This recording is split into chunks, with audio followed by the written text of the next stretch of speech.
Well, good morning and welcome back to Beyond Sunday Morning, the video Bible series that we do in order to take the Sunday morning messages and live them out in the practical experiences of everyday life. Well, we're doing a new series and we've turned to, let's start over.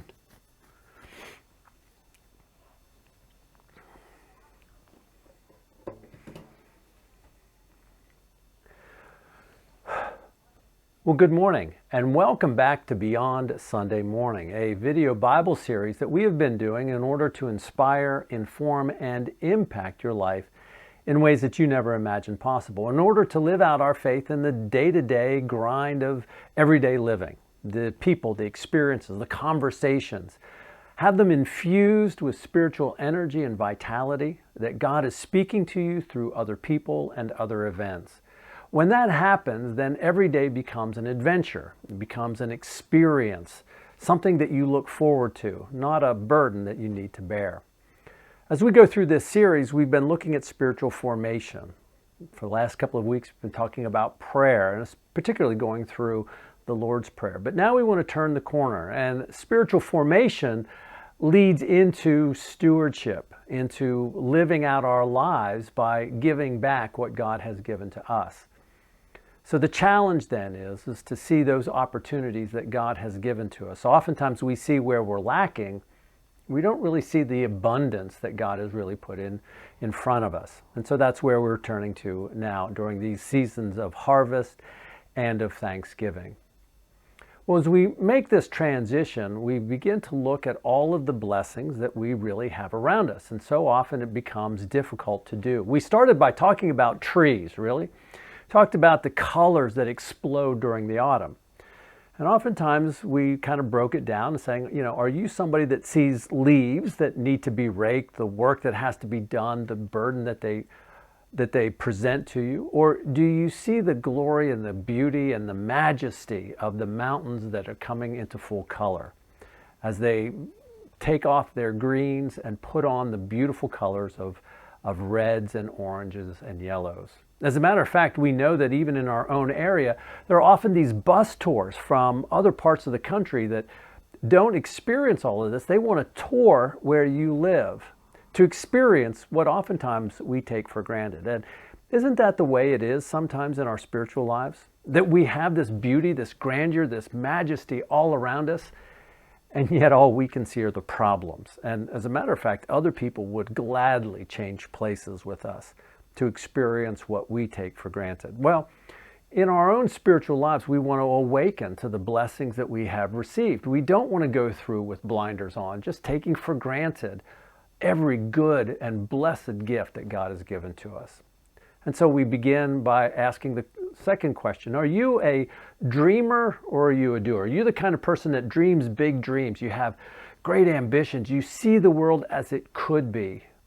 Or are you the kind of person that just says, I'm just a practical person, give me a mop or a hammer or nails and let me build something, let me create something?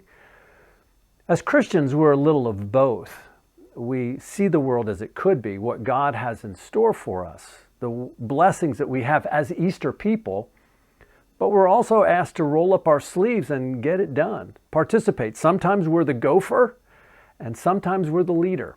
Sometimes we need to contribute and sometimes we need to be the leader, the person that steps forward. And the question is which are you? As we began, we talked about how we need to focus on what God is doing, this life that we share. And I shared this quote that I'd like to read to you from George Bernard Shaw.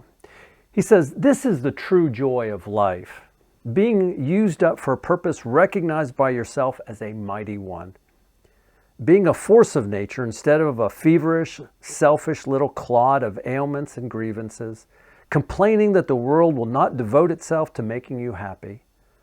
I am of the opinion that my life belongs to the community, and as long as I live, it is my privilege to do for it whatever I can. I want to be thoroughly used up when I die, for the harder I work, the more I live. Life is no brief candle to me.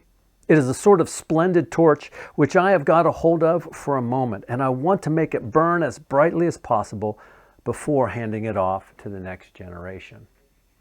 Well, friends, I would love for all of us to have that enthusiasm, to be used up before this life passes us by. Instead of kind of hunkering down in our own little homes and nestling in our own little pew, that we say, I want to be burned up. I want to burn brightly for the time that I have. That people will remember who we are and what we're doing. Well, during this time of stewardship, we take stock of where we are. And I hope that you've received one. If you haven't, we've handed out these little cards. And it's a stewardship card. It's probably one you've seen before. Maybe you've had them many other times. But it invites us to think about our response to what God is doing, both with our time, our talents, and yes, our treasures. Oftentimes people get very anxious when we start talking about money. And part of the reason for that is because it is so practical. Right? Oftentimes we'll say, we'll pray for somebody, you can count on me, but when it comes to our money, boy, that really hits home, doesn't it? Jesus understood that. He said, where your heart is, where your treasure is, there your heart will be also. It defines who we are. And when we're generous, when we see the power, the potential, and the possibilities that our money can do for changing the world, man, we're excited about being generous by bringing that hope to the world. And so we began this series by looking at the possibilities of what our generosity does. And we've entitled the series, The Art of Generosity. The idea that the artist in all of us sees beyond just what everybody else sees. We see the possibilities. We see the glory and the grandeur in the mountainscape. We see not just leaves, but we see that God is painting with incredible colors on a massive scale. Our lives are changed, and we invite everybody to experience the simplicity, the beauty, and the grace that God has given to us. Now, when you fill out a card, please, I got to make it clear, this is not something that we are going to bring back to you and hold you accountable to. This is really between you and God. You know, there comes a point in our lives where we have to plant a flag and say, this is what I believe.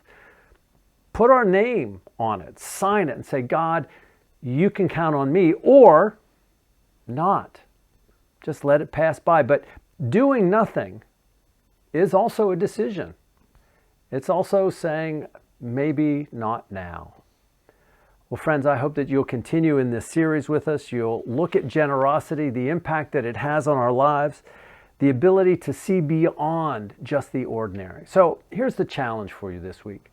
As you go out through your daily lives, go to the stores, you go out in public when you see people, ask yourselves how you can be generous to them. Maybe generous with your patience, with your smile, with your warmth, with your kindness, because God has done that for you. Well, friends, I hope that you'll continue on this journey with us. Next time, we're going to be talking about what it means to be a tire kicker or a car buyer. And the question is which one describes you the best? Are you ready to make that commitment, make that promise, and say, I'm all in? Well, friends, hey, until next time, I pray that God blesses you beyond Sunday morning.